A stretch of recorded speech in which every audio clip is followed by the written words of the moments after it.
This episode of the Europuck podcast is brought to you by DraftKings. Now, it's not quite time for college basketball and their annual March Madness tournament to get underway, but that doesn't mean the fun has to stop too. DraftKings Sportsbook, America's top-rated sportsbook app, is giving all new players the chance to cash $100. All you have to do is bet $1 on any team to hit a three-pointer in any basketball game that takes place this week, and if your team makes it rain, you get to cash in $100.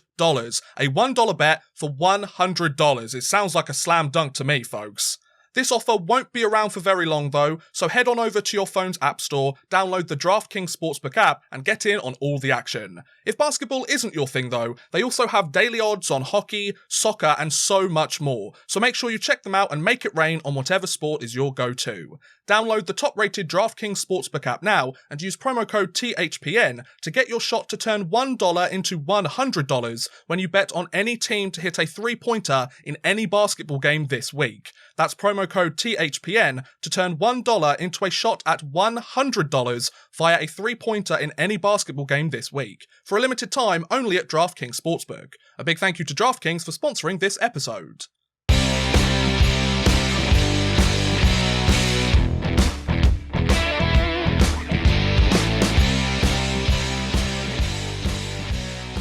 Hello, bonjour, hello, hi, heya, and privyet, hockey fans. Welcome back to the Europuck podcast, the show where two Brits talk all things European hockey as part of the Hockey Podcast Network, brought to you by DraftKings. My name is Hayden, or Man Rush, as you can see up there on the video version, and joining me, of course, is the guy that I still can't seem to get rid of, even though we've been doing this for a very long time now, Chris Gadsby. Hey, Chris. Hello everybody. How's it going? Yeah, very good. I know we'll talk about it later, but my ice hockey is back, which I'm very excited about, and it means that I'm now spending all my free time doing commentary notes and detailed history of every single player that's going to be playing or might possibly play. So the behind-the-scenes fun of being a sports commentator. Indeed. Now, Chris, I've got to ask you a more important question, though. I know this is important to you, but there's another burning question that's even more important. Did you have any pancakes yesterday? No, Chris Gadsby. Because it's not part of the 2021 diet that my partner and I are on. Oh, I see. Boo. So it's not. So no, didn't have any. No. So for those of you who are listening that have no idea what this is, because my girlfriend in Canada, I explained this to her and she was like, what are you talking about? Like, that's the weirdest thing I've ever heard. That doesn't exist. So within it's the Christian religion, isn't it? It's a Shrove Tuesday. It is. I was looking at this up actually because yesterday, and we'll come on to this with the quiz later, yesterday was Mardi Gras. I see. Which is French for Fat Tuesday. Hey, my best day. Which goes back to the Christian thing. So yesterday was Shrove Tuesday. Today is Ash Wednesday. Yeah. And in Christianity, this is the first day of Lent. Yes. And in Lent, it's when you fast, because it's the same as what Jesus did. So traditionally on Shrove Tuesday, you use up everything in your pantry into just one kind of big mess to use it all up so it doesn't go bad while you're fasting for 40 days. Right. Because it was predominantly eggs and flour, they just ended up being pancakes. So that's why we've got Pancake Day. Yeah, and I mean, it's now just become a staple in kind of UK folklore, you know, like people, whether they celebrate the religion or not, is kind of, you know, it's an excuse to have pancakes for dinner, which I don't think anybody's going to complain about. But anybody who doesn't follow Christianity extensively has no idea it's Pancake Day until about 3 days before. Oh yeah, it was the same with me. Someone goes, "Are you having pancakes on Tuesday?" And they go, "Wait, what is Pancake Day?" Yeah. Nobody knows in advance of time. Yeah, absolutely. It's kind of it, but that's also the fun of it, Chris, because you find out you find out 2 days before, and then you get really excited because you're having pancakes for dinner. Yeah. But Chris, I've got to ask before we carry on, what is your go-to pancake toppings? Oh, it's normally lemon juice and sugar. That is an absolute go-to. See, I'm very much torn between lemon juice and sugar or Nutella. Nutella is a solid choice for a pancake. Sadly, being on this diet, I didn't get pancakes. I got a chickpea salad with cucumber and... Yes! I don't envy you, Chris. Let's put it that way. I had so many pancakes yesterday. Fat Tuesday, that was me. So today is Wednesday, the 17th of February. I've realised the last couple of episodes I keep forgetting to actually date these episodes. So now you know. I mean, on the video version, it's always dated anyway. But yeah, we're just going to carry on doing our same old, talk about some scores. Chris has got loads of notes about what's going on. He's going to keep me updated. He's going to absolutely burn me in a quiz later on, and you're going to have a wonderful time. So let's start with the KHL. So I'll just, do you want me to take you through the standings, or do you want to explain the situation in the KHL, Chris? So the KHL, there were barely any games this week. There were 9 games last night, but before that there were only 2. And the best way of describing this was Jokerit's catch-up week. Yes. So they played 3 games this week, and other people have only played 1. Yes. So they got their games in hand which is why they've kind of started to pull away a bit from teams around them. In terms of movements, there's not been that many. So Severstal Sherepovets have gone above Dynamo Minsk. And that's it. In the East, nobody's moved. So that's it. That's the only changes that you've got is there was a win for Sherepovets in the week, and they've climbed above Minsk, but Minsk have got a game in hand. I see. Those are your movements, so now you can do the standings. Yeah, fair enough. The one thing I did notice, I think I saw it on the KHL's Twitter yesterday. I believe St. Petersburg have clinched their division also. I think it's the Bobrov division, I want to say. So they have guaranteed themselves the second place in the Western Conference also. CSKA Moscow have guaranteed themselves first, because I believe Dynamo Moscow and Lokomotiv are in that same division as CSKA Moscow. So both Moscow and St. Petersburg have secured the first and second seed in the Western Conference. And I think, I can't quite remember if there was something going on in terms of the Eastern Conference with relation to that, but, you know. Akbars will have got theirs as well. Yes, that's probably it, yeah. Avangard could tie them, but even without looking at the conferences, Avangard can only tie them, so... Got 1 point from the last 5 games in Akbars, and it's definitely certain. Oh, absolutely. So, so the Eastern Conference is still very much like it was last week. All the teams have secured their place. It's now just a question of who finishes where. I don't think we really need to go over that specifically, because we did go into quite a lot of detail about that last week, and we know the 8 teams that are going to make it, so I feel like we should come back to it the week before the season starts, or the playoffs start, or a couple of days before, whenever our episode goes out, to be like, okay, these are the matchups, you know? It's still a case of we've just got to wait for the games to get ticked off, which they will do in the next couple of weeks. We're still waiting for that Vityaz Spartak final day decider. I really hope it does go to a decider, because that'll make for a great game. Yeah, I did see Spartak Moscow lost to St. Petersburg yesterday, though, which obviously didn't help them. It's a 3-1 game, I want to say, or 2-1, 3-1 game. So, I keep up to date with St. Petersburg, and it was interesting. Flash scores, my phone went off with flash scores. I was like, oh, I completely forgot I had that app, because it had been so long since St. Petersburg had played, and that's usually the only team I ever get the kind of updates from. The thing is because Podolsk lost to CSKA Moscow, they're still tied, and it's just 1 game less. It just ticks closer and closer. And both of them have won 2 games in their last 5. It's going to be such an interesting way to see the end of this season. I mean, obviously, depending on how Dynamo Minsk does, there's still enough games left that, if they go on a bit of a losing streak, it could be Podolsk and Spartak that jump up. It's going to be so fun, because that's kind of the last storyline we've got for the KHL season at this point. It is, really, until you get to the playoffs. Yeah, there's nothing else really to say. Yeah, and I was really interested to see how far Jokerit was compared to Lokomotiv and Dynamo Moscow, because there was a point where we were saying, they could potentially catch them, because of all their games in hand. The thing is that they had their games in hand, but they had an overtime loss against Kunlun Red Star, an overtime loss against Sherepovets, and a normal loss against CSKA. So they haven't made use of their games in hand. Yeah, which is a shame. But then again, they're going to secure themselves at least the 5th seed, potentially. You would think so. Yeah, I would be surprised if they dropped any lower. But then again, how many more games have we got left of the season? Half a dozen? 5 or 4, depending on who they are. Yeah, exactly. So 4 or 5. So,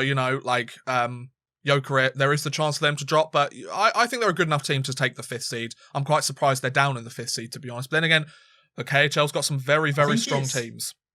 I think they have, even though it's not mathematically certain for them to get into the playoffs, they haven't got the playoff secured arrow. My math says that they are, because for them not to make it, both Podolsk and Spartak Moscow have to get 10 points out of 10 from their last 5 games, and they can't because they're playing each other. That's a really good point, actually. Yeah. So one of those teams has got to drop at least 2 points between now and the end of the season, which means they can't catch Jokerit. So Jokerit are in. Yeah, although I guess the argument could be one of them could lose in overtime because they only need 9 points to catch Jokerit, perhaps. Yeah, but then if they lose in overtime, the other team, that's 2 points and 1 point. Yeah, but then again, if Jokerit drops all of their games, then they'll still get the 1 point. Yeah, I suppose but... Yeah, and then it'd obviously come down to like regulation overtime wins or whatever the next tiebreaker is, if they tied on points, obviously. Regardless, it's going to be interesting to see who are the last few teams in the KHL. Like we said, we're very much getting to the dog days of the season. We know most of the teams that have made it, especially in the Eastern Conference. We know exactly who's made it. It's just a question of where. So, basically, we'll pretty much brush over them over the next few weeks until the playoffs are decided. Right, next we have the Swedish Hockey League, Chris. So I'll take them through the standings and then you can give us any updates. So we have Rögle and the Växjö Lakers tied at the top of the standings with 82 points each. However, the Växjö Lakers have played one more game than Rögle BK. Luleå in third place, Skellefteå in fourth place, Frölunda and Åbro taking the 5th and 6th first round bye spots. Then you have Leksands, Färjestad, Djurgården and Oskarshamn. Oskarshamn still holding on there pretty much by the skin of their teeth in that 10th place at the moment. They've got a couple of teams really hot on their heels, especially Brynäs, who have got 1 game in hand on them and only 1 point back. So then obviously the 2 teams that are kind of in the no man's land of the league, they're not going to the playoffs, but they're also not being relegated if there is that this season. HV71 and Brynäs IF. Then you have the Malmö Redhawks very close behind, and also Linköpings, who have played a few more games than some of the other teams. But I've got to say, like, there's no clear-cut team that's sitting at the bottom of the league being unable to fight for a position as the season gets into its latter stages. So what do you think, Chris? Yeah, so it was a really slow week again. There were only 2 games up to last night, and then I think there were like 3 games last night. So there's not been much. Right. Rögle have gone back top because Växjö lost in the week, and because Rögle have got more wins, regulation wins, they go top. Oskarshamn and HV71 have swapped for 10th and 11th. And then Linköpings have dropped 2 places, Brynäs and Malmö climbing 1 to go above them. And that's the only kind of movements in the SHL. Again, it's a 52-game season, so we're getting towards kind of into single digits for the games to go now, 10 or 11 games to go for the majority of teams. As you said, down at the bottom, like it seems to be a big fight for that final playoff spot, which Oskarshamn are currently sitting in. Only 3 points, which don't forget, of course, there's only 1 regulation win in the SHL. Separates 10th from bottom of the table, so still all to play for there. Wow, that's pretty crazy. And obviously the games in hand will be a really big factor as we get later on in the season. Will they be able to capitalise on them, or will they kind of hit about a 500 streak like Jokerit did in the KHL? Yeah. They might make some ground, but not enough to kind of cement their place in the playoffs a little bit early and kind of breathe a sigh of relief. But yeah, it's interesting to see Frölunda's dropped recently because they were sitting near the top at one point in the season, weren't they? Like the first couple of weeks or months of the season, they were very much competing for a spot, but they seem to have gone a bit of a 500 streak at the moment. Win 2 games, lose 2 games, win a game, lose a game kind of situation, which, it happens at some point through the season, but they've still got themselves a first round bye. It's interesting to see Åbro. Åbro's up in 6th because I made a video on my channel about Josh Ho-Sang, the former New York Islanders draft pick. He recently swapped teams because Åbro dropped him because they weren't quite happy with his play and his conditioning and everything. He's now actually playing with Linköpings, as far as I'm aware. So he's got the chance to maybe come in and be a bit of a spark plug for the team, come in and maybe help them get out of the relegation or the playout spot. So once again, we've still got a fair few weeks of the SHL season to go, and we'll see how that performs. But, just got to figure it out. Next up, we have the Finnish Liga. Now, Chris, you said there was a lot to talk about this league, so I'll let you take this. Yeah, it's the league where we've got the most to discuss. So it's basically because it has been so tight. There's been so many movements. So let's start right near the top. This week, TPS Turku, they lost in overtime last night, but before that they'd won 4 games in a row. So they have jumped in the week from 8th to 2nd. Wow! Because they played their games in hand. They're, like I say, all back-to-back wins. Two of those being against Cuckoo and Ilves. I mean, just look at Cuckoo and Ilves' form guide, and it tells you everything you need to know at the moment. The Pelicans also lost. I've put twice this week, for 3 times this week now as well. So 2 wins and an overtime loss has seen Helsinki climb from 6th to 3rd. Jeez. As I said, the Pelicans have lost 4th straight, and Tappara beat them last night as well. Tappara up to 5th. So let's start since last week then. So you've got Lukko still at the top. Turku up 6. Helsinki up 3. Pelicans down 2. Tappara up 2. Koko down 3. Karpat up 2. Ilves down 4. And Kaipa down 4 since last week. And at the bottom, Saipat and Ukarit have swapped, and JYP and Hamelina have swapped. So, yeah, a lot of movement going on. But, yeah, TPS Turku made full advantage of their games in hand. And the Pelicans just on an appalling run of form at the moment. It's all going in favour of Lukko, who are now 12 points clear at the top. It just goes to show you how tightly contested the kind of the top 2nd to 10th, for argument's sake, that the Finnish Liga has had for most of the season. They obviously had all of their stoppages. We've talked all through like the up and down, the turbulent season they've had in terms of getting all the games played. But now that they seem to be getting on with it, and there seems to be no other issues taking place or any other major issues, they've managed to keep the season going. And yeah, like you mentioned, like for a team to go from like 6th to 2nd or 8th to 3rd or something like that, like that's a 8th huge. 8th to 2nd it was. 8th to 2nd. The thing is, wow. Because they're cramming so many games in, so they played 4 games in the last 7 days. Yeah. Because they started to cram them, when we only look at it once a week, you get these big movements. Whereas when you compare it to the SHL or the KHL, where they've only played like 1 or 2 games, you don't get those movements. And also the fact that it's 3 points for a win in this league as well. That as well, yeah. Yeah, so it makes a huge impact, doesn't it? Like the fact that, you know, we've got so many teams that are bouncing so quickly up. Now, that also means that there's a chance for some of these other teams that have had a bit of a poor run. If they go on a bit of a run similar to what Turku and Helsinki have done recently, they could also kind of rubber band themselves back up into those positions.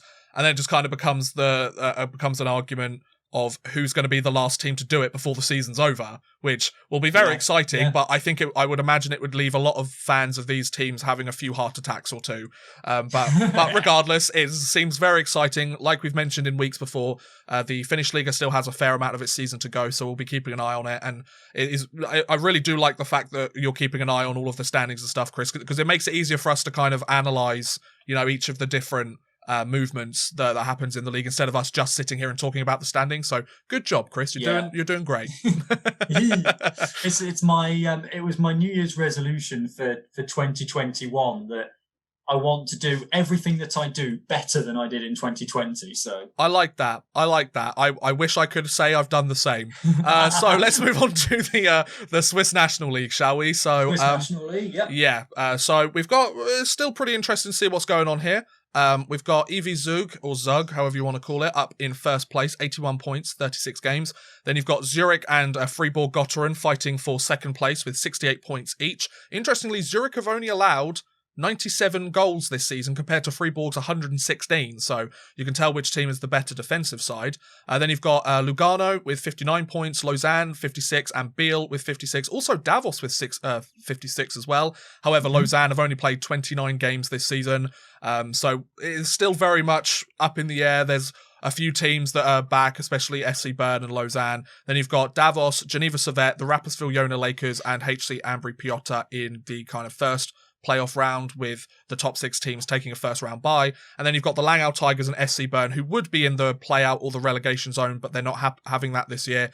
Although SC Bern only 1 point back from the Langau Tigers, they've only played 29 games this season. There's a chance for them, if they manage to pick up a few wins, which based on their recent form guide isn't very likely, but if they manage to, they could find themselves maybe in at least the 9th or 10th spot, based on the fact that the Rapperswil Jona Lakers have played 10 more games than them, and they're only, 16 points up? So it's not really that much of a mountain to climb if you've got 10 games to play. Chris, what are your thoughts? Take us away. Yep, there's one thing to tell you about in the National League, and that is Biel in 6th have climbed 2 places with their 2 wins this week, from 8th to 6th, and overtaken Davos into that bye position from the first round of playoffs. Again, the Swiss League is interesting because of the massive disparity in games in hand, let's look at Zug at the top. They are 13 points clear at the moment, and that is a legit 13 points clear from everybody else. Yeah. 7 points Lausanne can get, which is 21. That takes them to 77. So they could get relatively close to Zug, but even with games in hand, Zug are outright leaders in their own right. And the chances of Lausanne winning 7 from 7 are probably quite slim. They're probably getting 12.4 wins from those 7 games. That's likely, and maybe 5 wins to get themselves up into second. But Zug have got a real stranglehold on the league. But yeah, as I said, only the one movement, which is BL moving up 2 and Davos and Servette moving down 1 each. It is a 52 game season, so there's still plenty to go, but it is really tight for those playoff bye positions at the moment. And interesting with Lausanne as well. Yeah, they might only pick up about 2/3 of the wins, but they have got points in 4 of their last 5 games, including a loss as well. So if they can pick up an overtime loss or a shootout loss here or there as well, they might be able to add themselves a couple more points and maybe compete. Well, that's what I mean. Yeah, I mean they've got 7 games against Lugano in 4th. I mean, they've got 9 games over Fribourg. That's 27 points. You look at picking up high teens from that, and you're already up at the top. So keep an eye on them as they play their games in hand later on in the season. Absolutely, and it's interesting to see Lausanne's goal difference compared to SC Bern's goal difference, both of which have played the same amount of games. It's basically just flipped one way to the other. Just the other way around. Yeah, it's really interesting. But yeah, so the Swiss National League, once similar to the Finnish League, has still got a little bit to play because both leagues were had their own issues with postponements and stuff happening early on.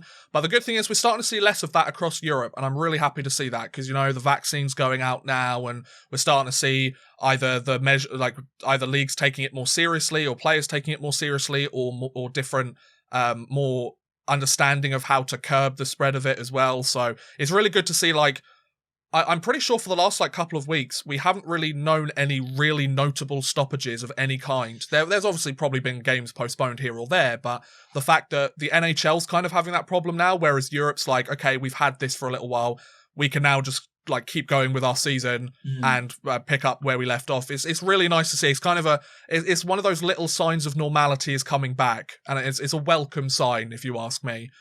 So yeah, let's look at the DEL next. We're very much flying through these leagues because Chris has very much got all the details that we need to know about them, which is good to know.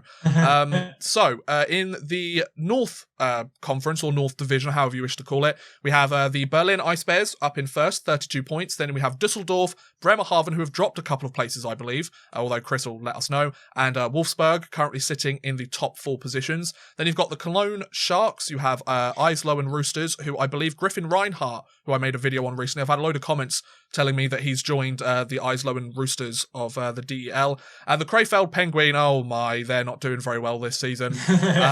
Then in the South, we have Mannheim, Adler Mannheim in first place, Ingolstadt in second, Red Bull Munich and the Schweinega Wild Wings in third and fourth, with the Augsburg Panthers not too far behind Schweinega, same amount of games played, 1 point back. The Straubing Tigers, they're basically a 500 team. And then the Nuremberg Ice Tigers, basically the Krefeld of the South Division, not having a very good showing for it either. So Chris, what are your thoughts on the DEL so far? Yeah, I'll start in the South. Nobody's moved. Okay. Right, North. Yes, you're right. Bremerhaven have now lost 4 straight games. They've dropped a couple of places. Berlin and Dusseldorf have jumped up ahead of them.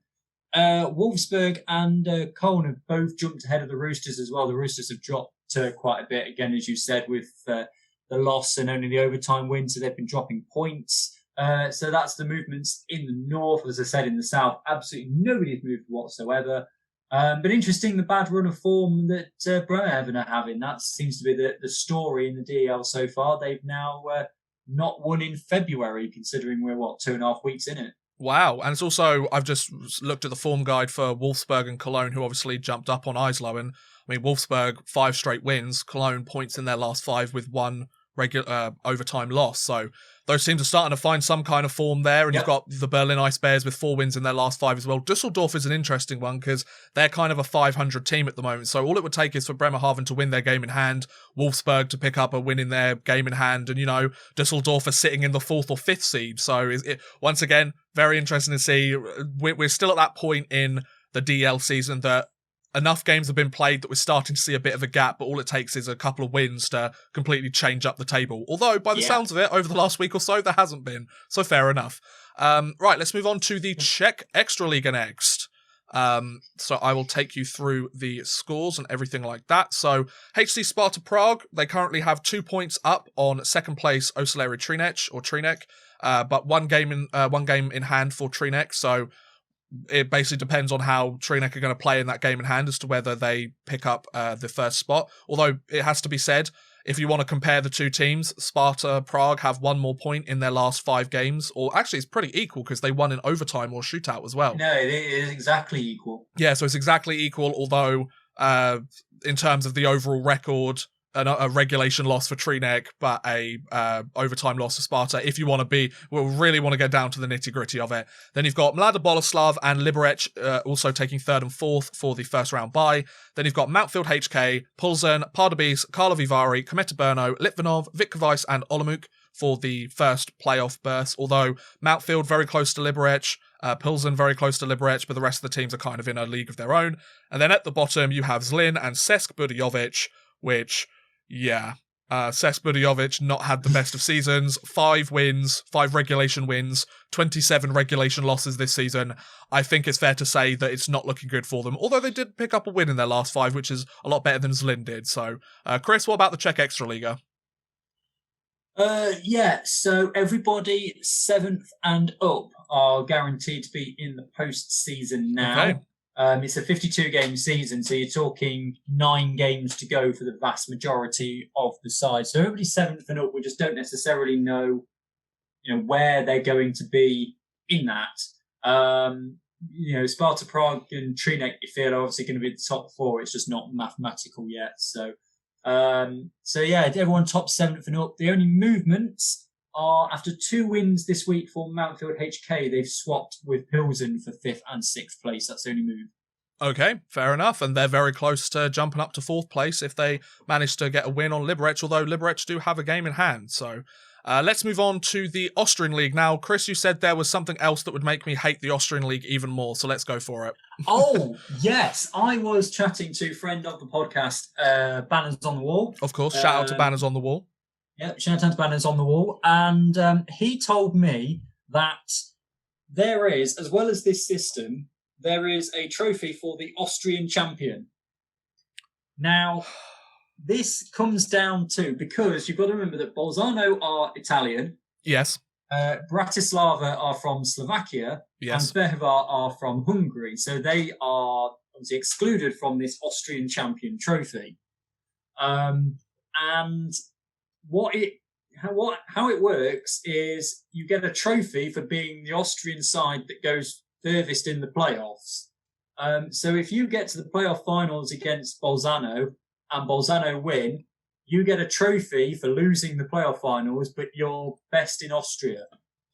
And although it hasn't happened, the theory remains that if Bolzano, Fehérvár, Bratislava and one Austrian team get to the semi-finals, and the Austrian team loses in the semi-finals, they get a trophy for getting knocked out in the semi-finals of the playoffs. Can I ask you a question, Chris? And you might not know the answer to it, but I feel like you're going to give it a good attempt. Why is that a thing? Well, why is that a thing? No, hear me out. So I get, because let's be honest, the Ice Hockey League, formerly the EBEL, is a predominantly Austrian-based league, right? Like you mentioned, there's a team from Italy. There's 10 teams, 3 of them aren't Austrian. So it's a predominantly Austrian league. So I can certainly understand why that would have been the case if it was... I guess like if it was a complete Austrian league team, then you wouldn't really need the separate trophy also. But the question I have is, to me, I feel like that's just basically the Aladdin Cup of the Elite League. You know? It made me think, and I said it on chat, I was like, that's like us having an English trophy in the Elite League for which one of the 5 teams in England gets highest. Yeah, it's literally like, Yeah, it did confuse me. It's like putting up a banner saying we were the best Austrian team this year. But then you've got to like put an asterisk next to it, and then like right at the bottom of the banner writing, oh, but we actually like lost in the semi-final, you know?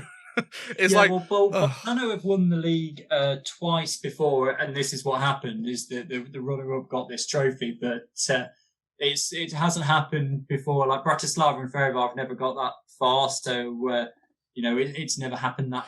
Do you know what? In that respect. Do you know what? Yeah, it just seems... I would give the Ice Hockey League credit. You know how I completely do not understand this whole winners losers stage thing. I would give them credit if they handed that award out before the winners and losers stage started, because it's based on all the teams playing each other. Go, okay. So we've gone to Klagenfurt. Basically, yeah. So it's an award that's given to the best Austrian team during the regular season. Similar to, it's not necessarily the President's Trophy, but it's like the Austrian President's Trophy. It doesn't really have any meaning in the playoffs or the grand scheme of things. And like the trophy, it doesn't really make much of a difference. But let's be honest, say, because Bolzano, when they win or when they have won in the past and an Austrian team has come second, let's be honest, the captain of, I don't know, Vienna, they're not going to want to skate up there and be like, yeah, we lost in the finals to HC Bolzano, but we got ourselves the trophy as the best Austrian team.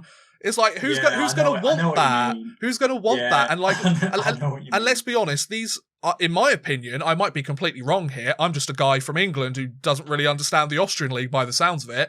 But at the same time, surely an Austrian team that makes it all that way, they just want the playoff trophy. Why would you need another trophy for best Austrian team? You've just proven you're the best team in the league. Like, yeah, I know. But yeah, so if you're an Austrian team and you win the playoffs, then you effectively do the double and you get given 2 trophies. But why would you need the second trophy? You're the best team in the league. You've won the playoffs. We spoke about the Austrian league for almost 20 minutes last week. Let's have a look at the winners stage. Yeah, so talk about the winner stage. We're going to spend another 20 minutes on the loser stage because boy, have I got some things to say about that. Chris, go for it.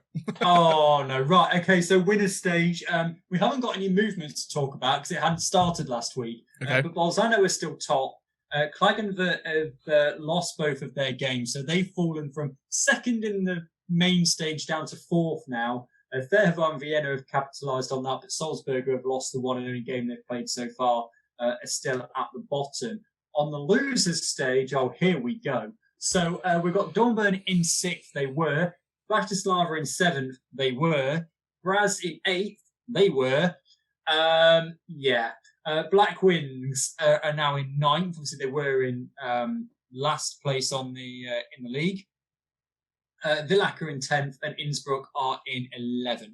So before I talk about the loser stage, this is what I mean by if Klagenfurt got the award at the end of the regular season as the best team in Austria, if they do go on to finish, say, 4th or 5th in their division or in the winner stage and then don't get far in the playoffs, that's like a consolation prize, right? And it's not like you get it because you were kind of good, but when they played against all the teams in the league, they ended up being the best Austrian team out there. I feel like that's just more of a common sense thing to do, but clearly I don't know what I'm talking about. But then, this loser stage. Chris, I'm not happy. I'm not happy. I put it on the poll, didn't I? I asked people on our Twitter. So while I get all the responses up, you say why you're not happy. So the Black Wings Ling should not be anywhere near 9th, 8th, 7th or 6th place in this loser stage at all in the slightest. They are 1 point back from 8th. They are 1 win away from 7th, and they're 2 wins away from 6th. No. Bearing in mind there's 8 games to go still as well. Bearing in mind there's 8 games to go, so it is entirely possible that Black Wings Lins, because they finished the season on a pretty decent run, if they keep that run, which they seem to have done so far, if they keep playing well for the end of the season, they could finish in 6th place. And I'm not happy about that, Chris, because that's ridiculous. It's so ridiculous. The fact that a team that was I remember you saying, was it 27 points below any other team in the league? They were 7 points behind Villach, but they were 34 points away from the winners stage, and they were 17 points away from the playoffs. But they have now won 5 straight. And I said, because they won the last 3 games of the league, I said they're going into it on a good run of form, and they've now won 5 straight. I hate it, Chris. I hate it. I know. They have performed the best out of... You know how we were talking a couple of weeks ago about how we didn't understand the bonus points that they'd been given? Yeah. if it wasn't for the bonus points, they'd been 6th because they played better than anybody else in the losers stage. Exactly, and I just want to make this clear. I'm not, like, mad at Black Wings Linz for winning their games. Like, fair play to them. Like, they've done a solid job. It's not like oh my god, I hate your team or anything. No, not in the slightest. It's the fact that the league has this system set up for no apparent reason whatsoever, other than the fact that we just want to change it up and be a little bit exciting, you know? Like, yeah, so we put this out on our social media. I did it on Valentine's because I was hoping Black Wings would win. So I put out the tweet of roses are red, Black Wings win again, understanding the Austrian League format is hurting my brain. Yes. So, yeah, there were 17 points off the playoffs after the main stage, and in 2 games, they're now 1 point off. So we asked for what your thoughts on the format in Austria were. AIF says it makes it interesting until the end. Stash says he likes it for being unique. Some leagues, like Finland and what have you, will have those play-ins for 7 for 10. We've talked about those. Austria will at least have more games played. And then, again, banners on the wall. He said he thinks it's fine, but the CHL places are complete nonsense. But the format's different and it works. Every team keeps a chance of making the playoffs, but a big advantage given to the teams on the league placings. Now, I would potentially argue that not a big enough advantage is being placed on the main league placings on the basis that there's like 1 point in it. I would argue that I don't think every team should be in with a chance to make it to the playoffs at the end of the season. That's not the whole point of a season. The point of the season is to separate the wheat from the chaff. Like, if you play terribly for the first 2/3 of the season, you don't deserve to go to the playoffs because you're not a good enough team to go to the playoffs. If you play middling throughout the season and you get into, say, what the Finnish Liga has, or the Swiss National League or some of the other leagues where they have like a first round bye for the top 5 or 6 teams, and then like 8 to 10th or 6 to 10th or something, they then have to play in the first round. That's fine because you've shown that you're not quite the best of the best, so you get a break over that first week to rest up and heal from injuries, but you also have a chance to kind of make an upset. But you haven't been the worst team in the league at that point. There's still like 5-6 teams underneath you that have played so badly for the entire season that they don't get a place in the playoffs. Like, I get that some people might find it interesting, especially if it's their teams that are sitting at the bottom of the league. But at the same time, not every team is supposed to be in with the chance to make it to the playoffs or win the championship at the end of the year. That's the whole point of the regular season, in my opinion. But like, I completely disagree that it's fun or interesting. Maybe I'm just a killjoy and I'm becoming a grumpy old man. That might very well be the case. But I've got to say, I do agree with banners on the wall that the whole CHL places, that could probably do with a bit of an overhaul, because it's very different compared to each of the different leagues. Obviously, all of the different leagues in Europe have different formats. Well, we know, so go for it. Yeah, and we know that the Champions Hockey League are looking to trim down the number of places because they want to go down to 24 teams from 32. So these leagues, these founding leagues that used to have 5, 4, 3 teams in them are now getting like 2. So it makes it much more interesting. But yeah, so this system runs for another 2.5 weeks. So on our podcast in 3 weeks' time, which is like the second one that's coming out in March, we'll know what the playoffs are, and I'll be able to compare the final standings with what it would be, what they were at the end of the main stage, and then I'll be able to compare the playoff bracket with what it would have been at the end of the main stage, and we'll see how different it is. I've got to be honest, Chris, if Black Wings Linz finish in 6th or 7th, we're going to have a 30-minute segment where I just sit there and say how stupid of an idea it is, yes. Right, get ready for an extended bonus clip in a few weeks' time. If they get like 8th or below, okay, fine. It's because they had a good run. But like, come on, guys. Come on. But anyway, let's move on to the final 2 leagues that we've got to talk about. So, Chris, do you actually just want to remind us about the Polish and the Danish leagues? You wanted to make sure that we mentioned them Norwegian this week. League, Yes. Yeah, it's the Norwegian League and the Polish. Yes. So the Norwegian League has been suspended since January the 7th, so we haven't got any games to discuss, so we're not going to. Yep. The games are due to restart tomorrow. There's a couple of games that are meant to start tomorrow. Okay. So the league is meant to kick up again, so we'll have a look at some stuff. We'll give everyone a quick recap next week. Yes. Oh, actually, tomorrow's game's been postponed. Okay. Hey! It's meant to start on Saturday. They're meant to restart. Okay, so a day after this episode actually goes out.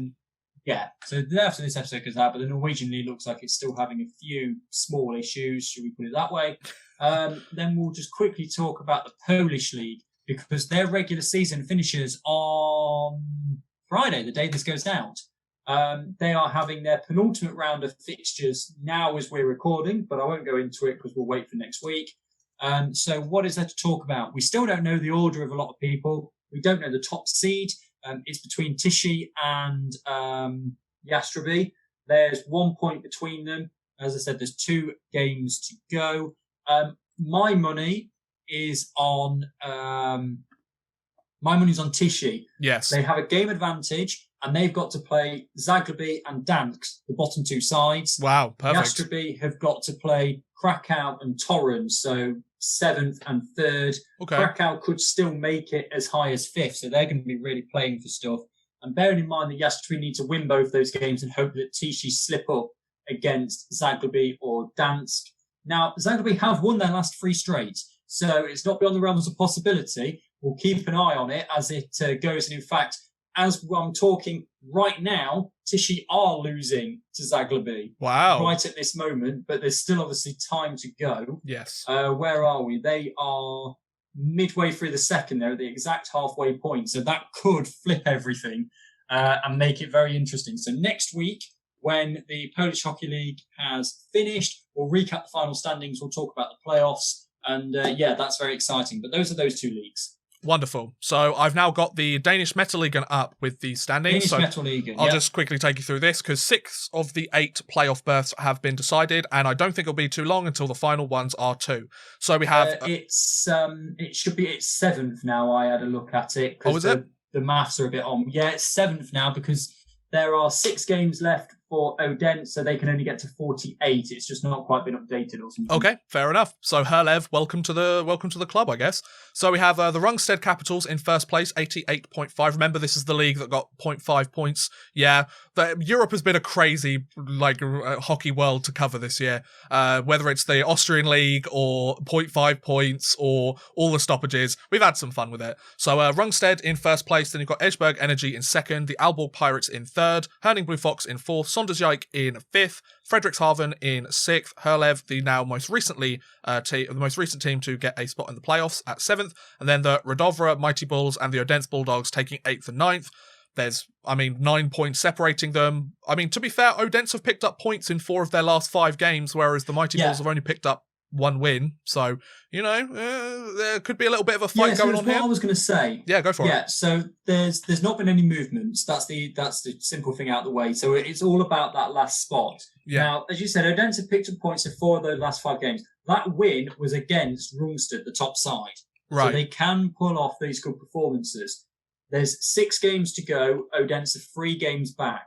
But Radovra have lost 4 straight, and Odense have been picking up points, albeit it's only 2 points from the last 2 games. They've been picking up points. Now, in those last 6 games is a game between those 2 sides. If Odense were to win that, it's all of a sudden only 6 points. So they've got to win, gain 6 points in the last 5 games. I can't remember exactly when that game between the 2 is, but if they win that game, then it's really close. And what a story that could be from Odense being bottom pretty much all season. Yeah.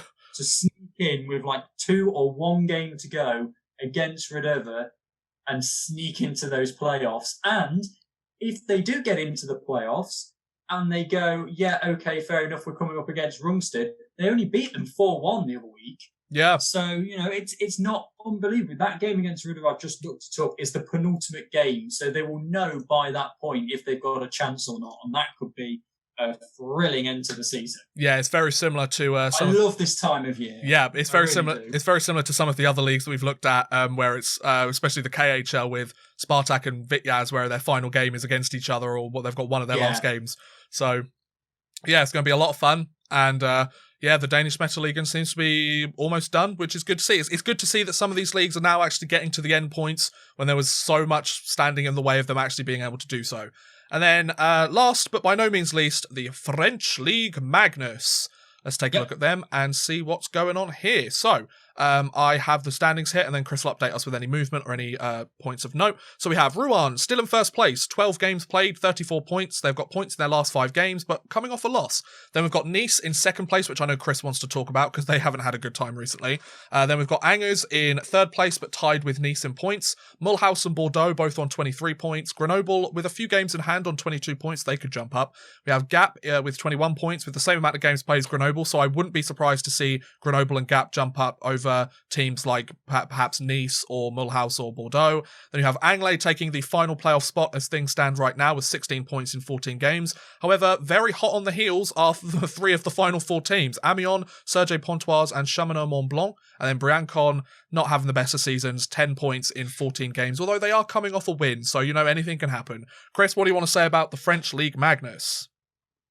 Okay, they still haven't decided what they're going to do about those 5 games. Which is ridiculous at this point, I've got to be honest. Because Nice lost again this week. Okay. With that 8-point deduction, they would now drop down to 7th. Oh. And so they would drop down to 7th on 18 points, which is only 1 win away from all those teams in 9th, 10th, and 11th. So I can just imagine things not going Nice's way, and then the league saying, right, those games cancel, and Nice dropping from 2nd down to 11th. Oh. If the results don't go their way. That would be so infuriating. It really would. In terms of movements, wins for Angers and Mulhouse moved them above Bordeaux. Sergi Pontois have gone above Chamonix Mont Blanc with their win this week. And then last night, Grenoble won and they've gone above Gap. Okay, fair enough. So that's a look at the French League Magnus. So, I think we've pretty much looked at them in somewhat record time, Chris. We didn't do too bad on that. We're 45 minutes in, but still, we did a decent job. I'm quite proud of us. But anyway, let's talk a quiz, because I believe Chris has got another quiz set up for us. We don't have any mid-roll ad this week, so take me through it. So I wrote this quiz yesterday because the original plan was to record yesterday, but we're recording today. So, as I said, yesterday was Mardi Gras. It was. French for Fat Tuesday. Hey. So, since Mardi Gras is French, this week's quiz is all about French players, the French League, and the French national side. Sure. It's a France quiz this week.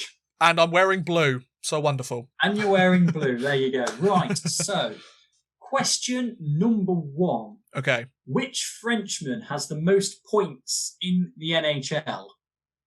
I will. So I'll be. By all means, have a stab, but I have got a clue for you as well. So, are we talking about specifically from France, or are we talking from Quebec also, because it's a French-speaking province? So, based on the NHL stats site, this is excluding French Canadians. Okay, excluding French Canadians. We're talking actual Frenchmen. Okay. Right. So I would imagine the highest scoring French player in NHL history, right? Yeah. I feel like there's probably going to be somebody that I haven't quite figured out. I will help you out. He's an active player. See, okay, that's answered it for me. I would imagine it's Pierre-Edouard Bellemare. He's an active player on a Canadian team. Do you want to change? Oh, he's an active player on a Canadian team. French-born player, active player on a Canadian team. Oh, geez. I feel like there's going to be people listening or watching this and being like, Odd Man Rush, you're an idiot. Shouting at the screen. Yeah, literally. Because the only 2 French-born players that I can think of right now, there's 3 players that I can think of. One of them's a goaltender, Cristobal Huet, who won a Stanley Cup with Chicago, and he's not an active player. And he's not a highest scoring player either because he was a goalie. Pierre-Edouard Bellemare, who I think plays for the Avalanche at the moment, and Alexander Texier, who plays for the Columbus Blue Jackets. So it's not any of those. Who is a French-born player? Oh, is it Antoine Roussel? Correct. Hey, there we go. Of the Vancouver Canucks, 188 points he has. Really? He's the highest scoring French-born player in NHL history? Yep. Interesting. Fair enough. I think Texier will overtake that in due time, though. So I'll just have let me just get the stuff back up. So Texier has... let's just have a look. I'm more than comfortable to have half a point for that, because you did have to kind of steer me in the right direction. So Texier has 22 points in 55 games. Antoine Roussel has played 537 games. Exactly. With 188 points. So, yeah, okay. So, according to the NHL historical stats, up to the present day, how many French players have been in the NHL, excluding French Canadians? Oh, you're killing me here, Chris. How many French-born players? It's not going to be that many. I'm going to say, because we're talking 104 years. Is there going to be a couple of players that were actually Canadians, but like Ken Hodge, for example, who was from Britain, but like they classed him as like a North American. I'm going purely off the NHL all-time stats, so I'm going to have to go with 28. 12. Really? Okay. Wow. 12. Who were the 12 then? Antoine Roussel. Yep. Sebastien Bordelot. Okay. Paulin Bordelot. Pierre-Edouard Bellemare, as you said. Yep. Philippe Bolzon. Javier Ouellette. Texier. Michel Gollineau. Johan Ovitu. Stepan da Costa. Pat Daly. Andre Paloffi. And I need the goaltenders as well, don't I? Hang on. Stepan da Costa is doing a very good job in the KHL at the moment. He's become one of their best defensemen over there, so he's never quite made it in the NHL, but he's found a decent gig for himself in the KHL, so good job for him. I just thought that I need to add the goalies in. Hang on. Well, obviously one of them is you never know. Cristobal Huet. Oh, he's the only one, so it's 13. Okay, yeah, fair enough. All right. You were still wrong. Okay. Yeah, definitely. The Ligue Magnus. Which French club has won the most league titles, and when did they win their last league title? I have no idea. I'm going to take okay. Well, I'll help you again. Sure. They are still a team in the Ligue Magnus. That narrows it down to 12. Exactly. 1 in 12 chance, Hayden. Let's do this. Okay, so I'm going to say that the most successful team in French Ligue Magnus history with the most championships is... it might not necessarily have been Ligue Magnus, but the top league. I'm just going to say Nice. No, it's Chaminot, although they're now Chaminot Mont Blanc, because they merged with Mont Blanc. They have won, I've lost it again now, 30 titles. Wow. But they have not won since 1979. Oh, jeez. What is this? The Toronto Maple Leafs? Oh. They even won one after the Toronto Maple Leafs, so, Okay, question number 4. A French side has only made it out of the group stages of the Champions Hockey League, this is the reformed Champions Hockey League, once, which is in the 2018-19 season. 2-part question. Who were the team and who did they lose to 8-4 on aggregate in the round of 16? Rouen and I'm going to say it was 18-19 season. Okay, so it's not the most recent one. I'm going to say Frölunda. It was Rouen, so you get 1 point. Hey! But they lost to Red Bull Salzburg. Fair enough. They tied the first leg 3-3 and then lost 5-1 in the second. Oh, jeez. Oh, it's not a bad first leg, though. No, not a bad first leg at all. Right. What is the French national side's best finish in a world championship? Now, this goes back to 1920 with the first world championship and includes the early days when the Winter Olympics were classed as the world championships for that year. I'm going to... the reason I feel like you've told me all that because it's going to be super early on, just like Team Great Britain. So I feel like it's going to be like 32. And they probably won like the gold or silver medal at the event. But at the same time, it could also be like, it also happened in 1963 and they finished 4th place. Because, like France obviously aren't like a big hockey nation. So, well, come on, you know me, so... I'm going to have to go with 19... It's going to be 90-something. It's not 2000-something. Although it might be. But, I'm for the sake of time, I'm just going to go 19... I'm also thinking of like, I don't want to do it right when all the world wars were happening or like the economic crash or anything, because I feel like that's not going to be very helpful.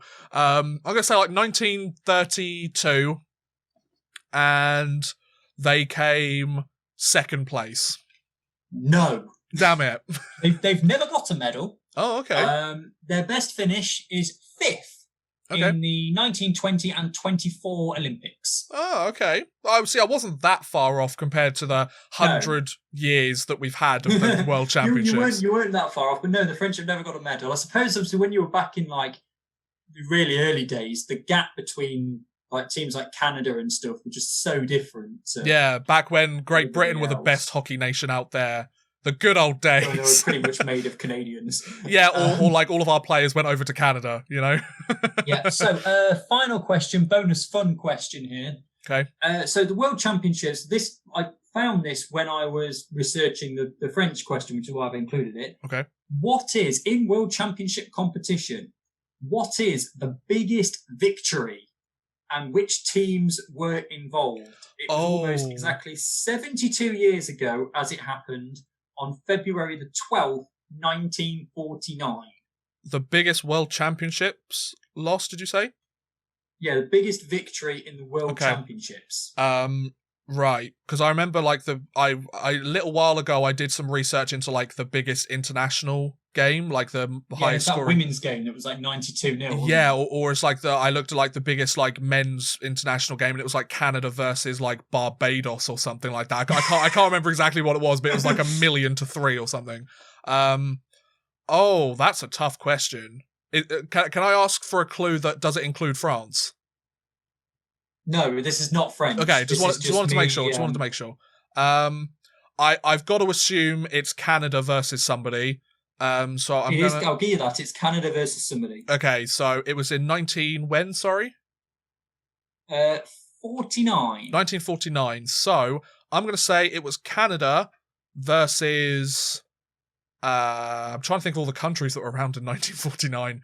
Okay, it is against another side who are in the current World Championship top group. Oh, wow, okay. Is it us? It's not us, is it?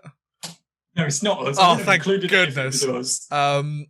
Okay, so it's Canada versus, I'm going to say like Switzerland, and I'm going to say the score was 25-0. Okay, you're a long way off. Oh, damn it. The score was Canada 49. Oh, wow, okay. Denmark. Oh, no. 0. No. It was, yep. So I've got more information on this just to pad it out a bit. So the Danes also lost their other, obviously it was a completely different format. They lost their other opening round game to Austria, 25-1. Oh, I was close on that other one, though. You were close on the one, and were put in the consolation round. Oh, after an 8-3 defeat to Belgium in the opening game of the consolation round, they withdrew from the competition. Oh, poor guys. Before facing Finland and Norway, presumably because they watched Finland beat Norway, and then Finland beat Belgium 17-2, and they want to keep letting goals in when they let in 30. Oh, could you imagine being a goaltender on that team, Chris? That's what I came up with. And then I found another article, joking aside, that there were some postponements to that consolation round because they were playing on natural rinks in Stockholm, and basically the weather got warmer, so they couldn't play. God. But apparently the Denmark team was then hit by a cold bug, so their players were too ill to play, so they withdrew. Yes, they were too ill. Ill. God, I mean, they all went outside and tried to give themselves hypothermia so they didn't lose. Yeah, they just ran out in their underwear and were like, "Hey, come get us, nature!" So then that's your Mardi Gras quiz, really. Thank you. To be honest, I don't really blame that team for pulling out of the tournament, whether they were ill or not. You know, like there comes a point where you go, okay, like I don't think we're going to win this tournament, and we've been absolutely embarrassed on the international stage. Yeah. Let's just move on. Speaking of moving on, Chris, you've got some wonderful news to announce, and I've got a article. Well, not an article, but more of an image that your respective team that you commentate for. Chris mentioned it slightly earlier in the beginning of the episode. So for those of you who are unaware, last week we mentioned how the NIHL, the second tier of UK hockey, have come back. They've got some funding from the British government. They're doing rapid testing on game days and everything like that. And they've managed to come up with... I feel like we need to add the NIHL standings to our list of all the stuff eventually? Or are they doing more of a... Well, replacing the EIHL? Yeah, maybe, but it's more of like a tournament style, isn't it? It's not like a points and standings, is it? Yeah, it's not a league. It's just, well, I suppose it is a league. You play home and away twice, but there's only like 4 teams in it. So. Right, fair enough. But interestingly, there has been some new developments which made Chris a very happy man, and that is the news that the Nottingham Lions, the team that Chris commentates for, as you can see on the screen right now if you're watching the video version, they're going to be playing some hockey. So Chris, take us through what's going on. Yes, so these were teams where the government kind of gave elite status, and we were looking at getting fixtures. But yeah, after the success of some of the other streaming series we had earlier, a 4-team league: the Blackburn Hawks, the Nottingham Lions, the Sheffield Skinters, and the Widnes Wild. We're back for a mini series. Hey. Yes. Admittedly, it's only 3 games, but it's better than nothing. I've not been to the rink in a year. So yes, very happy about that. And it's a streaming series. All the games are being streamed. Wonderful. And well, we've heard from 3 of the teams. We're yet to hear from Blackburn, but anyway. And unlike the National League games where the streams are up to £12, which is, to me, seems a little bit steep, particularly when the Elite League teams are doing them for like £8. But yes, that's by the by. The Lions, Sheffield, and Widnes, we're doing it for free. Hey. You can watch free hockey and listen to more of me. Yeah. I mean, who wouldn't want that? Yeah. So the first games are on the weekend of February the 27th, 28th. So not this weekend as this goes out, but next weekend. They're yet to be announced. So I don't know what weekends I'm doing the commentary, but we'll see. But yeah, free ice hockey streamed live on YouTube. The Nottingham Lions are doing, and I think a couple of the other teams are as well. So we're doing it free on YouTube. But we have set up like a GoFundMe. So if you want to donate a few pounds or something towards the stream and grassroots hockey in Nottingham and the Nottingham Ice Hockey Club, then you'll be able to do that. But yeah, so we're waiting on times and dates. Next week I'll let you know, if I'm how you can watch and listen to more of my voice and my commentary. But yes, I've got all my commentary notes here. Hey. That's on 1 team, so I've got a lot more to do. I've still got 3 other teams that I need to cover before next weekend. But yeah, plenty of notes, and I'm very excited to get cold standing at the side of the ice rink again. I never thought I would be so willing to get cold, but it's been a year now, and I've missed it, and I'm so happy that I'm going to be going back, even if it's only for 3 games. I've got to be honest, Chris, I'm so happy that you've got the chance to go back, because as somebody myself that one of the ways we kind of really got to know each other properly is when you invited me down to one of the Lions games. So it's kind of got a bit of significance in terms of our friendship and our relationship as well. So the fact that Hayden, for anyone who doesn't know, Hayden is the reason that Lions started doing radio and now do a stream, pretty much. Oh, stop it.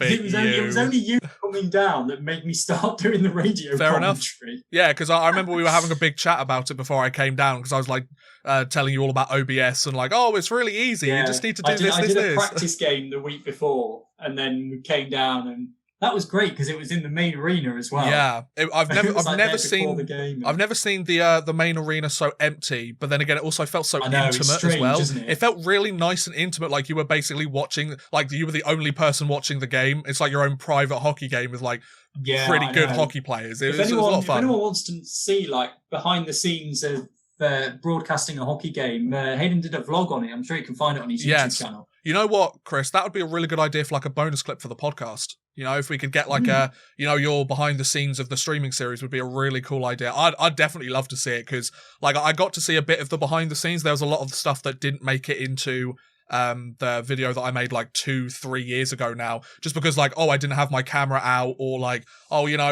happened so quickly, so you don't get the chance to document every single thing. I'm not the kind of guy that likes to just have the camera rolling the entire time. It's pick the important bits, because there's some bits that people don't really want to see.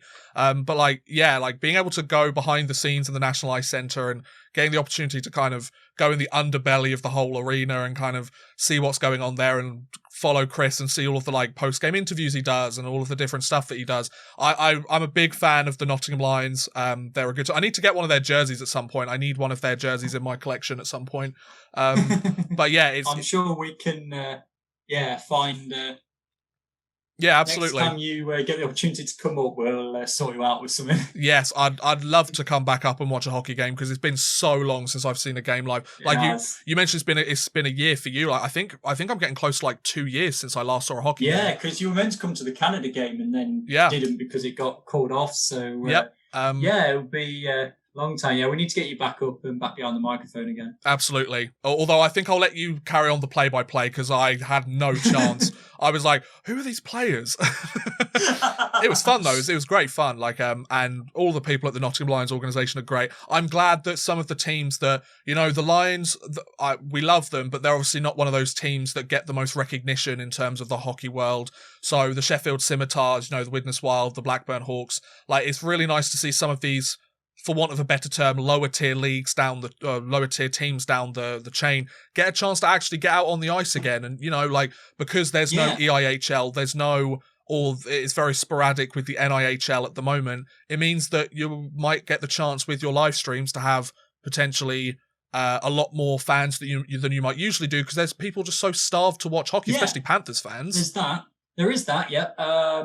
I'm very optimistic about this series as well, because Widnes and Sheffield are actually in the league below the Lions, and we beat Widnes in the last full season in the Cup. So I'm confident that we can pick up some wins. The league have done a very good job, actually, of, from what I understand, the games are either at 1 or 4. Good. So it means that the games aren't clashing with each other, which means everybody could watch every game if they wanted to. So we should have a big boost in the numbers, which is really good. And I'm just really looking forward to it.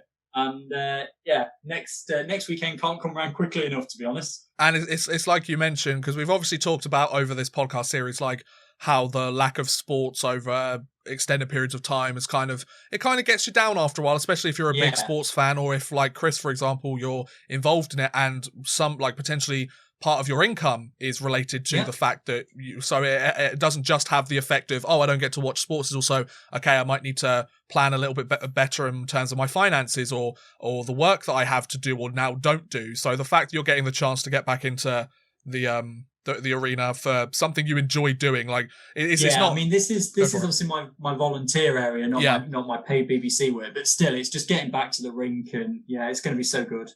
I cannot imagine how exciting that's going to be that day.